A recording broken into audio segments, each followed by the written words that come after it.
Dr. Lisa Carter looked up from her desk as the message appeared on her screen. The blue light of her computer reflected off her glasses as she read the official request from the Zephyrian Council. After working as a xenohistorian on Nexus Prime for 8 years, she had seen many strange requests, but this one made her pause. The Zephyrians wanted complete access to Earth's historical archives. Not just the diplomatic records or cultural exchanges that most alien species requested, but everything. Every war, every conflict, every battle that humanity had ever fought. They wanted to understand how humans had become such skilled peacekeepers in the Galactic Federation. Lisa rubbed her temples and sighed. The Zephyrians were one of the oldest and most respected species in the Federation. They had helped create the peace that had lasted for over 3,000 years across hundreds of worlds. Their society had never known real war, only small disagreements that were settled quickly and quietly. This could be a problem, she muttered to herself.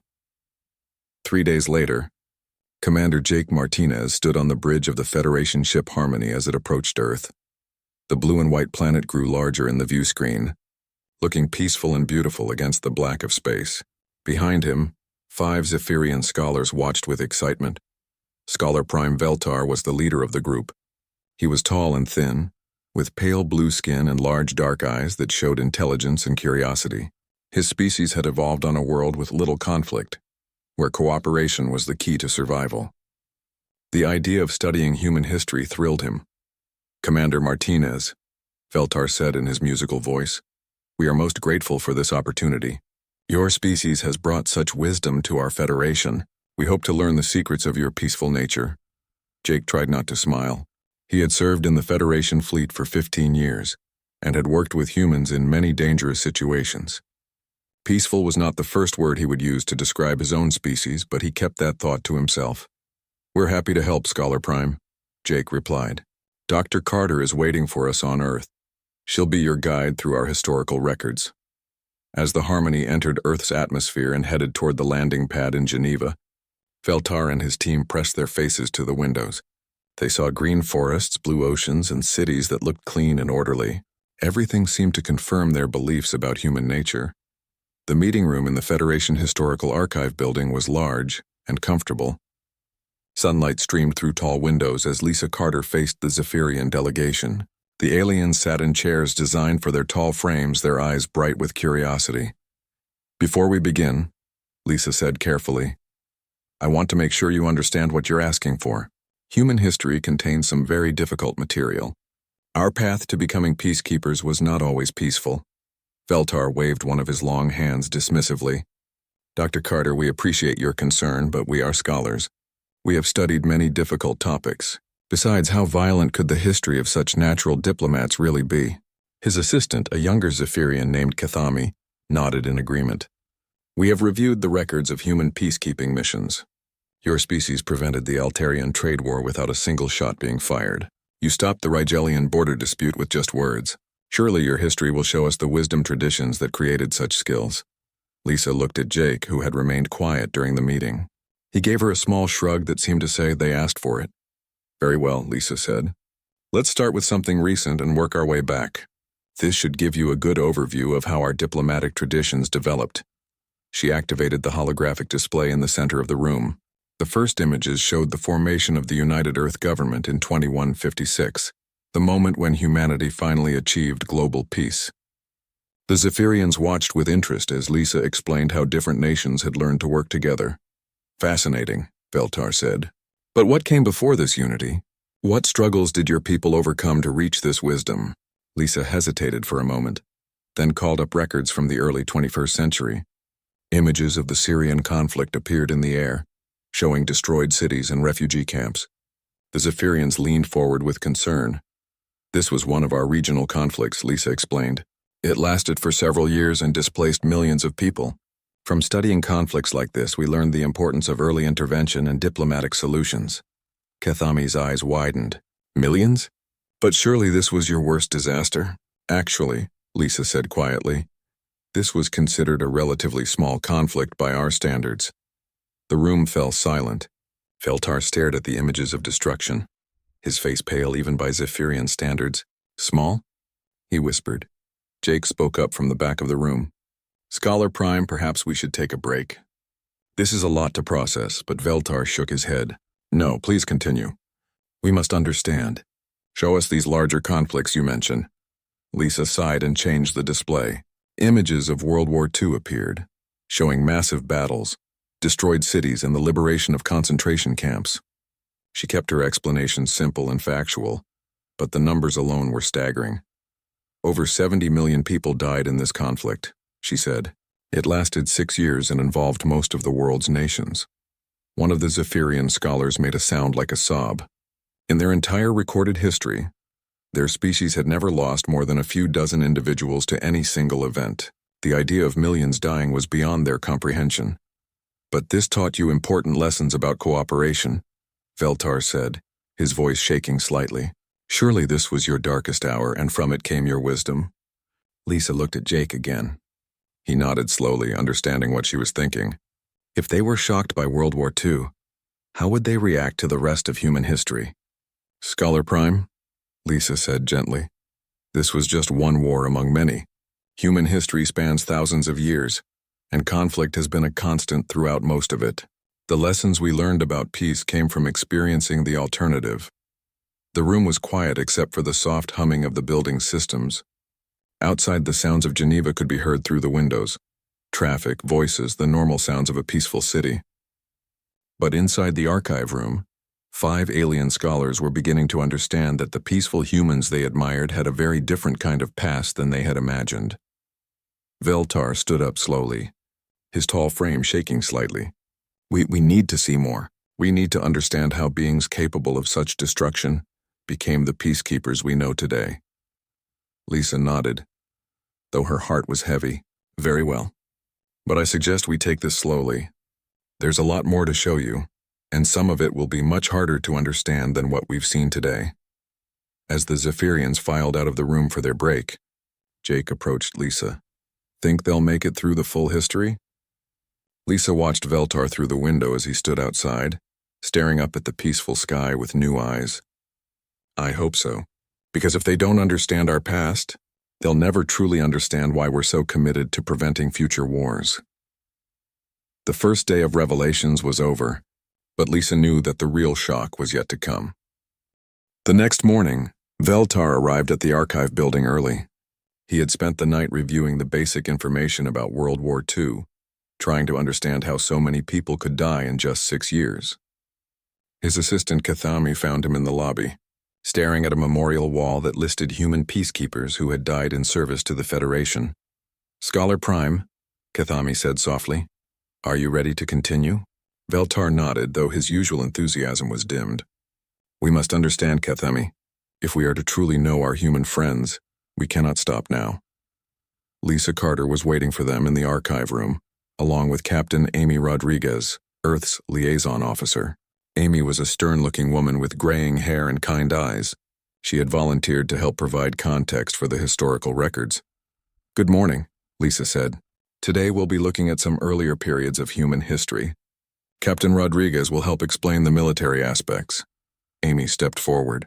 Before we begin, I want you to know that every human alive today is taught about these conflicts. We study them not to glorify war, but to understand its cost. That's why we work so hard for peace. Veltar appreciated her words, but nothing could have prepared him for what came next. Lisa activated the holographic display and began showing records from World War I. The images of trench warfare, poison gas attacks, and massive artillery bombardments filled the room. The Zephyrians watched in stunned silence as Amy explained concepts that had no equivalent in their language. Trench warfare meant that soldiers lived in muddy holes in the ground for months, Amy said. They fought for small pieces of land, sometimes gaining only a few meters at the cost of thousands of lives. Kathami made a choking sound. Thousands? For meters of land? The Battle of the Somme alone cost over 1 million casualties, Lisa added quietly. And that was just one battle in a war that lasted 4 years. Veltar stood up abruptly and walked to the window. His hands were shaking. In his species' worst conflict, which had happened over 2,000 years ago, fewer than 50 individuals had died before both sides agreed to stop fighting. The idea of deliberate mass killing was making him physically ill. Perhaps we should take a break, Amy suggested, noticing Veltar's distress. No, Veltar said, turning back to them. Show us more. We need to see how this led to your wisdom. Lisa looked at Amy, who nodded grimly. They moved backward in time, showing the Napoleonic Wars, the American Civil War, and the medieval Crusades. With each new period, the Zephyrians became more horrified and confused. Dr. Ben Walsh, a military historian, joined them in the afternoon. He was a gentleman who had spent his life studying warfare in order to prevent it. But his knowledge of military tactics and strategies only made the revelations worse for the aliens. The concept of total war means that entire populations become targets, Ben explained as he showed them records from Sherman's March to the Sea. The idea was to break the enemy's will to fight by destroying everything. They needed to continue. One of the younger Zephyrian scholars began to hyperventilate. The idea of deliberately targeting civilians was so foreign to their nature that their minds could barely process it. But why? Kethami asked, his voice high with distress. Why would intelligent beings do this to each other? Amy sat down across from him. Resources, territory, religion, ideology, revenge. Humans have fought wars for many reasons, most of them seeming very important at the time. We're getting requests for emergency counseling from the Zephyrian embassy, Lisa announced as she checked her messages. Word is spreading about what you're discovering here. Indeed, news of the Zephyrian research was causing panic throughout their home world. Other species in the Federation were beginning to hear rumors about human history, and the reactions were not positive. Ben Walsh pulled up a map showing major human conflicts throughout history. Red dots marked battlefields with larger dots representing bigger battles. The map was covered in red. Every red dot represents a place where thousands of humans died fighting other humans, Ben said. This spans roughly 5,000 years of recorded history. Veltar stared at the map in horror. There were hundreds of dots scattered across every continent on Earth. Your entire world was a battlefield? For most of our history, yes, Amy confirmed. Peace was usually just a time to prepare for the next war. They moved further back in time, showing the rise and fall of empires, the conquests of Alexander the Great, and the brutal efficiency of Roman legions. The Zephyrians learned about siege warfare, where cities full of civilians were starved into submission. They learned about slavery, where entire populations were taken as property. They learned about genocide, where groups tried to completely destroy other groups. The Mongol conquests killed an estimated 40 million people, Lisa said, as she showed them maps of the vast Mongol Empire. That was roughly 10% of the world's population at the time. Kethami was openly crying now, his large eyes streaming with tears. How are you still here? How did your species survive? We learned, Amy said simply. Each war taught us something about the cost of conflict. Slowly, over thousands of years, we began to understand that cooperation was better than conquest. But as they delved deeper into human history, the Zephyrians discovered that the learning process had been far from smooth. The medieval period brought stories of crusades fought in the name of religion, of cities sacked and populations slaughtered. The ancient period revealed gladiatorial games where humans killed each other for entertainment. Your ancestors watched other humans die for fun? Veltar asked, his voice barely a whisper. Ben nodded sadly. It was considered normal entertainment in some cultures. The concept of valuing all life equally is relatively recent in human development. As the day wore on, the Zephyrians became increasingly disturbed. They requested longer breaks, and some had to leave the room entirely when certain topics were discussed. The revelation that humans had developed increasingly sophisticated ways to kill each other was overwhelming their peaceful minds. The crossbow was considered so terrible that the church tried to ban its use against Christians, Ben explained as he showed them medieval weapons. Of course, it was still acceptable to use against non-Christians. Your religious leaders tried to limit warfare? Kethami asked hopefully. Sometimes, Amy replied, but they also started wars. The Crusades were religious wars that lasted for centuries. By evening, the Zephyrian delegation was in a state of shock. They had requested emergency sessions with their psychologists via subspace communication. The very concept of organized violence on such a massive scale was traumatizing to beings who had evolved in cooperation. Veltar sat alone in the archive room after the others had left, staring at a timeline of human conflicts. Lisa found him there an hour later. Scholar Prime, she said gently. Are you all right? He looked up at her with haunted eyes. Dr. Carter, we came here expecting to find wisdom traditions and peaceful philosophies. Instead, we have discovered that our most trusted peacekeepers are the descendants of the most violent species we have ever encountered. Lisa sat down beside him. That's exactly why we're good at keeping the peace, Veltar. We know what the alternative looks like. But how can we trust beings who are capable of such things? He asked. Because we choose not to do them anymore, Lisa replied. Every human alive today carries the memory of what we were and the determination to be better. That's what makes us effective mediators. We understand what's at stake when diplomacy fails. Veltar was quiet for a long moment. There is more, isn't there? More that we haven't seen yet? Lisa nodded sadly. We've only covered about 2,000 years. Human civilization goes back much further, and the weapons we developed became much more terrible. As Veltar left the building that night, he looked up at the stars where his home world waited. Tomorrow he would have to send a report to the Zephyrian Council about what he had learned. He wondered how he could possibly explain that the galaxy's most trusted peacekeepers were also its most experienced warriors. The peaceful night sky of Earth seemed different now, knowing what struggles had taken place beneath it, and there was still so much more to learn. The emergency session of the Galactic High Council was called at 800 Standard Time, just 3 days after Veltar's preliminary report reached Zephyrian space. Admiral Susan Blake sat in the defendant's chair, facing a semicircle of alien representatives who looked at her with expressions ranging from fear to disgust. The council chamber on Nexus Prime was a massive dome designed to inspire peace and cooperation. Representatives from 47 different species sat in floating platforms arranged in tiers, each group isolated in their own atmospheric bubble. The morning light filtering through the crystal dome cast rainbow patterns on the walls, but the beauty of the chamber was lost on everyone present. Council President Mordun of the Centauri delegation called the session to order. His species had not known warfare for over 5,000 years, and his voice trembled with barely controlled emotion. Admiral Blake, Mordun began, we have received disturbing reports about your species' historical records. Scholar Prime Veltar's preliminary findings suggest that humanity has engaged in systematic violence on a scale that defies comprehension. Susan Blake was a career military officer who had served in the Federation fleet for 25 years. She had commanded peacekeeping missions to a dozen worlds and had never lost a diplomatic negotiation, but she had never faced a situation like this. Honored Council, she replied, I understand your concerns. However, I would ask that you allow the research to continue before drawing conclusions about human nature. The Altarian representative, Ambassador Thailen, stood up in his platform. His crystalline form sparkled with agitation. Admiral, our preliminary analysis suggests that your species has killed more of its own kind than the total population of most of our worlds. How can we trust beings capable of such destruction? Murmurs of agreement rippled through the chamber. The Rigelian commerce delegate was frantically taking notes, no doubt calculating the economic impact of cutting ties with human trade partners. The insectoid vegan representatives were clicking their mandibles in distress.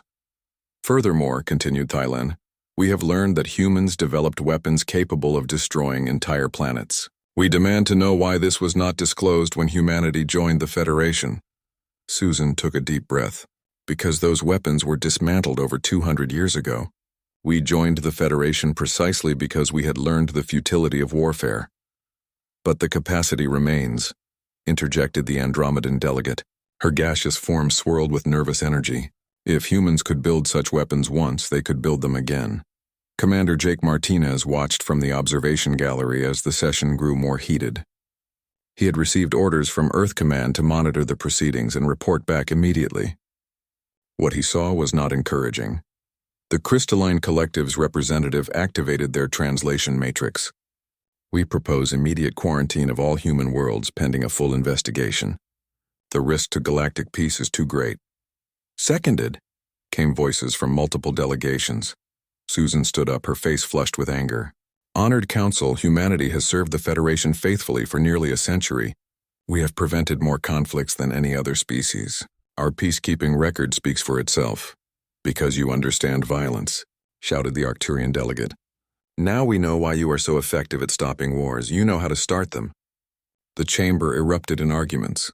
Species that had maintained polite diplomatic relations for centuries were now taking sides, some supporting immediate action against humanity, others urging caution.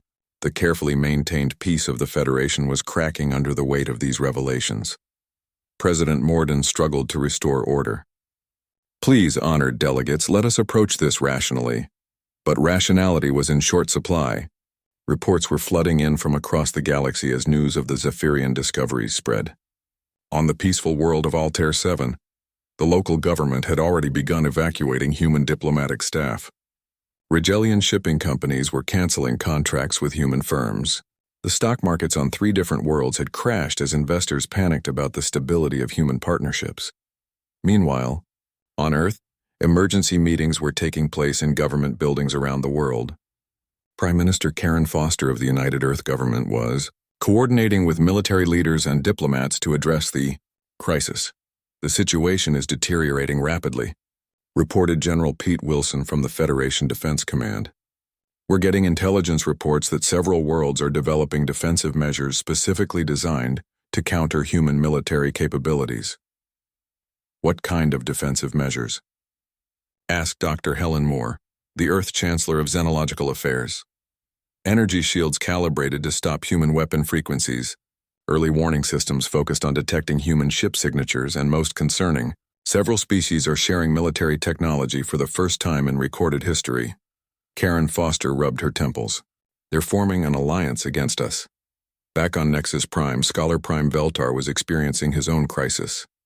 Despite being traumatized by what he had learned about human history, he found himself defending humanity against his own people's growing fear. "You do not understand," he tried to explain to the Zephyrian Council via subspace communication. "Yes, humans have a violent past, but that is precisely why they are so committed to peace now. They know the true cost of war." Council Elder Sevtharn's response was swift and harsh. "Veltar, you have been too close to these humans. Your judgment is compromised. Return home immediately." "I will not abandon this research when we are so close to understanding," Veltar replied. "There is more to learn." "There is nothing more we need to know about a species of killers," Sevtharn declared. "The Zephyrian delegation to the Galactic Council has already voted to support immediate quarantine measures." The conversation ended abruptly, leaving Veltar alone in his quarters on Earth. Outside his window, he could see human children playing in a park. Their laughter carried on the evening breeze. How could beings descended from such violence create something so innocent and joyful? Admiral Susan Blake returned to her ship that evening to find a priority message from Fleet Command. The orders were clear. All human vessels were to return to Earth space immediately. The Federation was not officially expelling humanity yet, but the writing was on the wall. 30 days, she told her senior staff. "The Council President gave us 30 days to explain why humanity should remain in the Federation." Captain Amy Rodriguez, who had been helping with the historical research, looked grim. "Admiral, how do you explain 5,000 years of warfare to species that have never known real conflict?" "I don't know," Susan admitted. "But we have to try. The alternative is isolation from the galactic community we've spent a century building relationships with." The ship's communications officer interrupted them. "Admiral, we're receiving reports from across the Federation. 3 more worlds have recalled their human diplomatic staff. The Vegan Confederacy has closed its borders to human ships, and there are unconfirmed reports of anti-human protests on Rigel Prime." Susan stared out at the stars, each one representing worlds that had once welcomed human visitors and traders. Now those same worlds were turning away in fear and disgust. Dr. Lisa Carter was still working late in the archive building when Jake Martinez found her. She was surrounded by holographic displays showing thousands of years of human conflict, trying to find a way to present the information that would help, rather than hurt humanity's case. "Any luck?" Jake asked. Lisa shook her head. "Every time I think I've found a way to explain it, I realize how it must look to them. We're talking about beings whose worst historical disaster was a mining accident that killed 12 people. How do I explain the Holocaust? How do I make them understand that learning from our mistakes is what made us better?" "Maybe that's exactly what you need to explain," Jake suggested. "Not just what we did, but how we changed. The problem is we're not done showing them what we did. We haven't even gotten to nuclear weapons yet, or the Cold War, or any of the modern stuff. If they're this traumatized by medieval warfare, how will they react to hydrogen bombs? Jake didn't have an answer for that.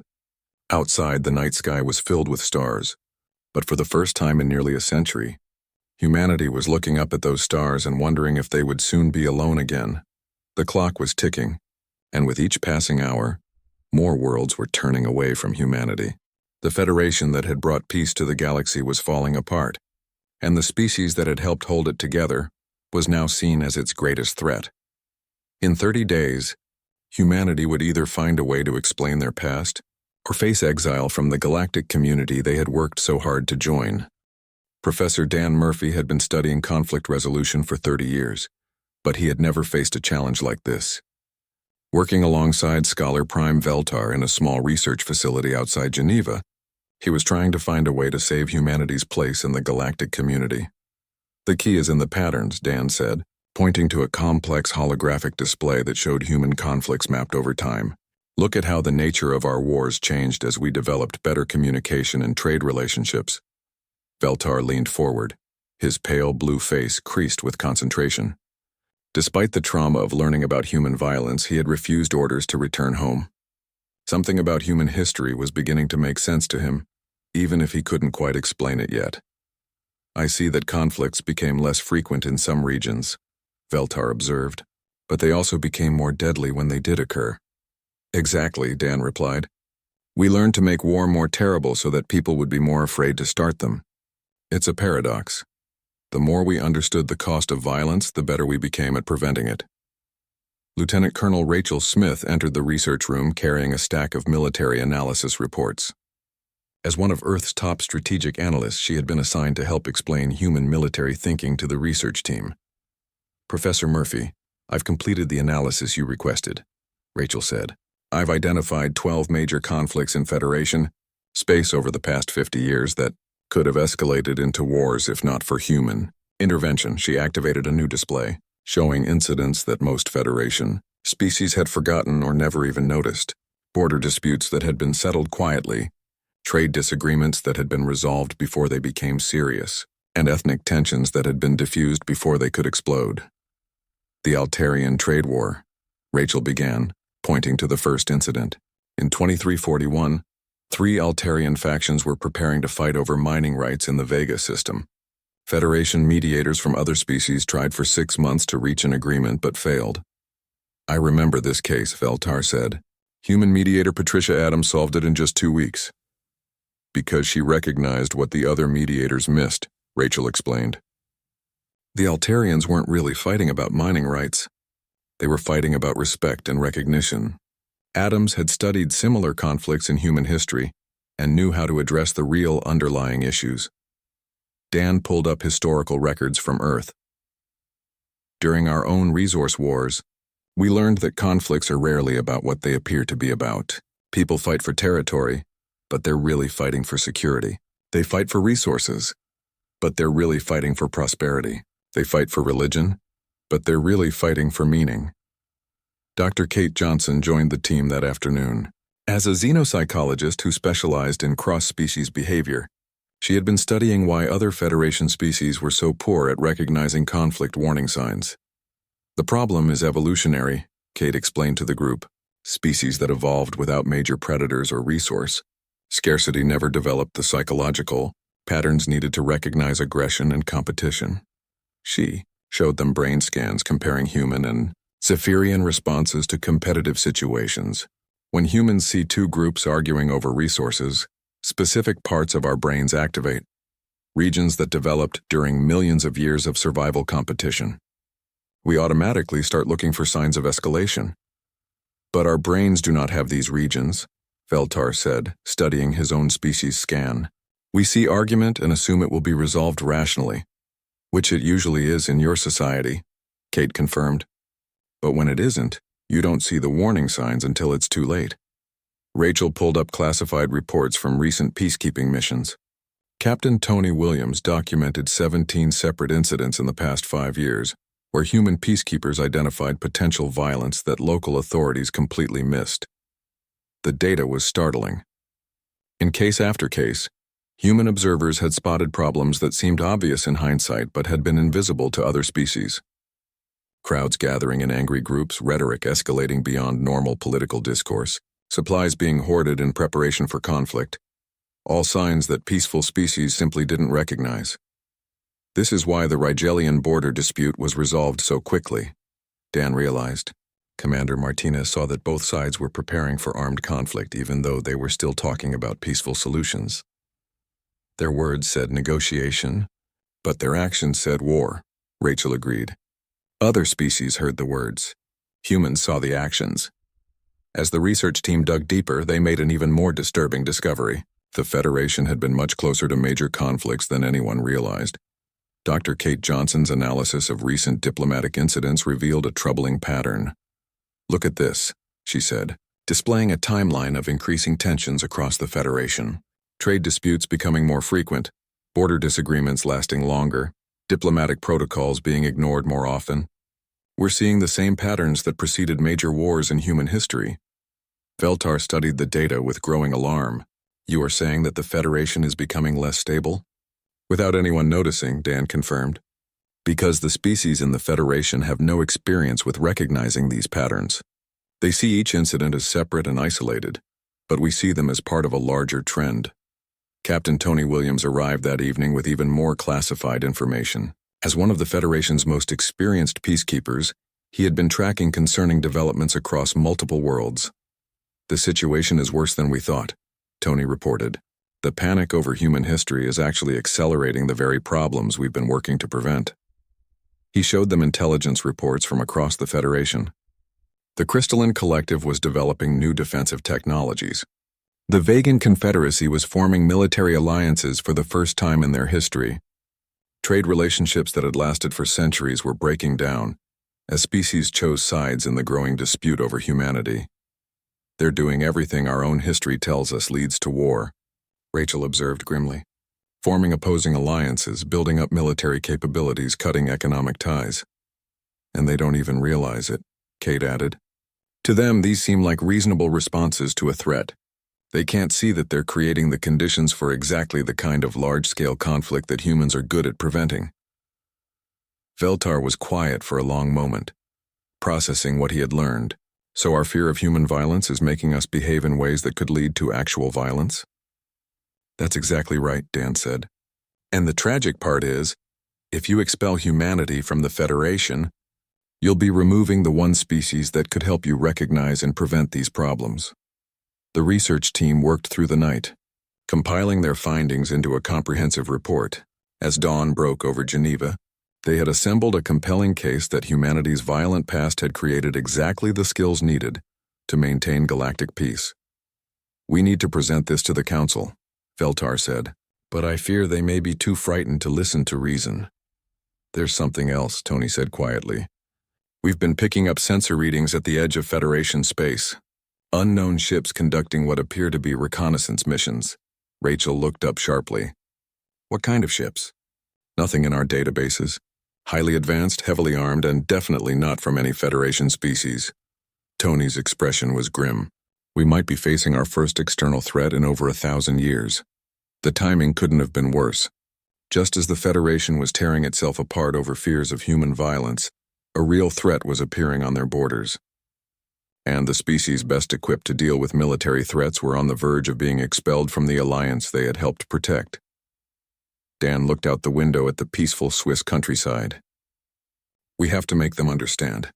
Not just that we've learned from our violent past, but that we might need those hard-won lessons sooner than anyone thinks." Veltar stood up, his tall frame showing more determination than anyone had seen from him since the research began. "Then we will make them understand, even if it means showing them truths they do not want to see." The race was on to convince the galactic community that their greatest fear might actually be their greatest hope. But with unknown ships prowling the edges of Federation space and panic spreading across dozens of worlds, time was running out for both humanity and the peace they had worked so hard to protect. The research was complete, but the real test was about to begin. The attack came without warning at 0347 hours, standard Federation time. Captain Tony Williams was on duty aboard the Federation monitoring station at the edge of Altarian space when the sensors exploded with activity. "Multiple contacts, bearing 27 Mark IV, reported the Altarian sensor operator. his crystalline form pulsing with alarm. Configuration unknown, but they're big. Tony studied the tactical display with growing concern. 15 ships had appeared from hyperspace in perfect formation, a level of military precision that no Federation species had demonstrated in over 1,000 years. Their design was angular and brutal, covered in weapon systems that served no purpose other than destruction. "Get me Admiral Blake," Tony ordered. "Emergency priority." But before the communication could be established, the unknown ships opened fire. The peaceful Altarian colony of New Harmony, home to 3 million civilians, was their first target. Energy beams cut through the planet's defense satellites like paper, and orbital bombardment began within minutes. Admiral Susan Blake was awakened by the emergency alert aboard her flagship in Earth orbit. The sight that greeted her on the main screen was something the Federation had never encountered: organized, systematic warfare by an enemy that showed no interest in negotiation. "Admiral," reported her communications officer, "we're receiving distress calls from across the Altarian system. The attackers are hitting military installations, communication centers, and population centers simultaneously." Susan recognized the strategy immediately. It was straight out of human military doctrine: disable command and control, prevent organized resistance, and terrorize the civilian population. But no Federation species fought this way. "Who are they?" demanded President Morden over the Emergency Council channel. His voice was high with panic. "Unknown," Susan replied grimly, "but they fight like professionals. This isn't random piracy, it's military conquest." The attackers identified themselves an hour later, when the bombardment of New Harmony paused long enough for a transmission to reach Federation space. The being that appeared on the screen was mechanical, its red optical sensors glowing with cold intelligence. "We are the Purifier Collective," the machine announced in perfect Federation standard. "We have monitored your alliance of organic species and found it corrupt and dangerous. You will submit to purification or face elimination." The transmission ended abruptly and the bombardment resumed. Within 6 hours, New Harmony was a smoking ruin, and the Purifier fleet was moving toward him. The next Altarian world. Commander Jake Martinez found himself thrust into the role of military coordinator as the Federation's desperate leaders realized they had no idea how to fight a war. The peaceful species that made up the Federation had exploration ships, research vessels, and cargo haulers, but nothing designed for combat. "We need to evacuate the remaining Altarian colonies," Jake advised the emergency council session. "Their civilian ships can't stand up to this kind of firepower." "But where will we evacuate them to?" asked the Rigelian representative. "If these purifiers continue their advance, nowhere in Federation space will be safe." The truth was becoming clear. The Federation was helpless against an enemy that understood warfare. Their ships were faster and more advanced. Their tactics were coordinated and ruthless. And they had no interest in the diplomatic solutions that had kept peace for a millennium. On Earth, Professor Dan Murphy and Scholar Prime Veltar watched the reports with growing horror. The research that was supposed to save humanity's place in the Federation had become irrelevant. The galaxy was at war, and the peaceful species were losing badly. "We have to help them," Veltar said, his earlier fear of human violence replaced by fear of something much worse. "Whatever humans have done in the past, these purifiers are worse." "The Council has to ask for our help first," Dan replied. "And after the last few weeks, I'm not sure they will. But help was already on the way." Admiral Susan Blake had made the decision without waiting for official authorization. Human ships throughout the Federation were converging on the battle zone, their crews preparing for the first military action humanity had taken in over 2 centuries. The difference was immediate and dramatic. When the Purifier fleet attacked the Rigelian trade hub at Beta Station, they found themselves facing not helpless civilian vessels, but converted human cargo ships bristling with improvised weapons. Captain Amy Rodriguez commanded the lead human squadron as they engaged the enemy for the first time. The tactics she employed had not been used by Federation forces in living memory: coordinated flanking attacks, defensive formations that maximized overlapping fire, and strategic retreats that drew the enemy into carefully prepared ambushes. "Target their command ship," Amy ordered her squadron. Concentrated fire on the lead vessel. The Purifier fleet, designed to fight predictable, peaceful opponents, found themselves confused by human tactics. They had programmed their strategies around the assumption that Federation species would fight defensively and individually, not cooperatively and aggressively. Jake Martinez coordinated the defense from his command ship, using principles of warfare that other Federation species had never learned. He divided the enemy fleet, concentrated superior force against isolated units, and maintained communication between human vessels in a way that created tactical advantages. "The humans are actually winning," reported the Altarian observer with amazement. "They're using the enemy's aggression against them." But the first engagement was just the beginning. The Purifier Collective had sent only a scouting force to test Federation defenses. Their main fleet was still coming, and it was massive. Dr. Lisa Carter and Scholar Prime Veltar presented their completed research to the Emergency Council session as explosions lit up the space around Nexus Prime. The findings that had seemed so important weeks ago now took on desperate urgency. "Honored Council," Veltar began, his voice steady despite the chaos around them. "We have learned why humans are such effective peacekeepers. It is precisely because they understand warfare that they work so hard to prevent it." "We don't need peacekeepers now," snapped the Andromedan delegate. "We need warriors." "That's exactly the point," Lisa said. "You're asking for warriors, but you've spent the last month trying to expel the only species in the Federation that knows how to fight." Admiral Blake's fleet engaged the main Purifier force at the edge of the Vegan system. The battle was massive, over 200 enemy ships against 50 hastily converted human vessels. By all logical calculations, the humans should have been destroyed within hours. Instead, they held their ground for 3 days, using every trick in their species' long history of warfare. They fought from asteroid fields that provided cover, used the system's star to blind enemy sensors, and coordinated attacks that struck where the enemy was weakest. Lieutenant Colonel Rachel Smith provided tactical analysis from her position aboard Blake's flagship. "They're fighting like a machine intelligence, logical, predictable, efficient. But they don't understand that warfare is often illogical." "What do you mean?"